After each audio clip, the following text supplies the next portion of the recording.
சிவகாசி பேருந்து நிலையம் அருகே காந்தி சாலையில் உள்ள யூனியன் பேங்க் ஆஃப் இந்தியா வங்கி சிவகாசி கிளையில் 15,427 கிராம் போலி நகைகளை அடகு வைத்து 7,5 கோடி ரூபாய் மோசடி செய்த வழக்கில் வங்கி மேலாளர், துணை மேலாளர், உதவி மேலாளரை மாவட்ட குற்றப்பிரிவு போலீசார் கைது செய்தனர். வங்கி மேலாளர் உள்ளிட்ட நிர்வாகிகளே மோசடியில் ஈடுபட்டதன் பரபரப்பு பின்னணி என்ன? யூனியன் பேங்க் ஆஃப் இந்தியா வங்கியின் திருநெல்வேலி மண்டல மேலாளர் ரஞ்சித். இவருடைய நிர்வாகத்தின் கீழ் திருநெல்வேலி, விருதுநகர், தென்காசி உட்பட 6 மாவட்டங்களில் 46 கிளைகள் இயங்கி வருகிறது. இவர் கடந்த மார்ச் மாதம் சிவகாசி கிளை வங்கியில் தணிக்கை செய்த போது 56 பேரின் பெயர்களில் 126 நகைக்கடன் கணக்குகளில் வைக்கப்பட்டிருந்த 15,427 கிராம் தங்க நகைகள் அனைத்தும் போலியானவை என்பது தெரியவந்தது.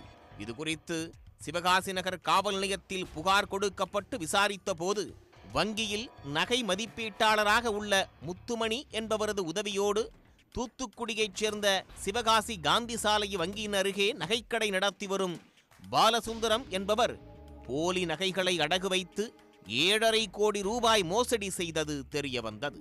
நகைக்கடை உரிமையாளர் பாலசுந்தரம், நகை மதிப்பீட்டாளர் முத்துமணி ஆகியோரை போலீசார் கைது செய்து நீதிமன்றத்தில் ஆஜர்படுத்தி சிறையில் அடைத்த நிலையில் அவர்கள் இருவரும் ஜாமீனில் வெளிவந்தனர். வங்கியில் நடந்த நகை அடமான கடன் மோசடி குறித்து ரிசர்வ் வங்கியும் சிபிஐயும் முறையாக விசாரணை நடத்த வேண்டும் என கோரிக்கை விடுக்கப்பட்டது.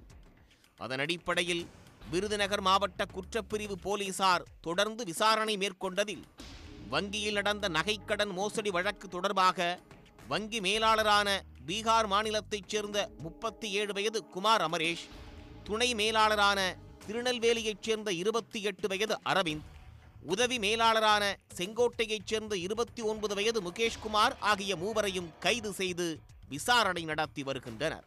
விசாரணையின் முடிவில் மேலும் சில வங்கி ஊழியர்கள் சிக்குவார்கள் என்று கூறப்படுகிறது.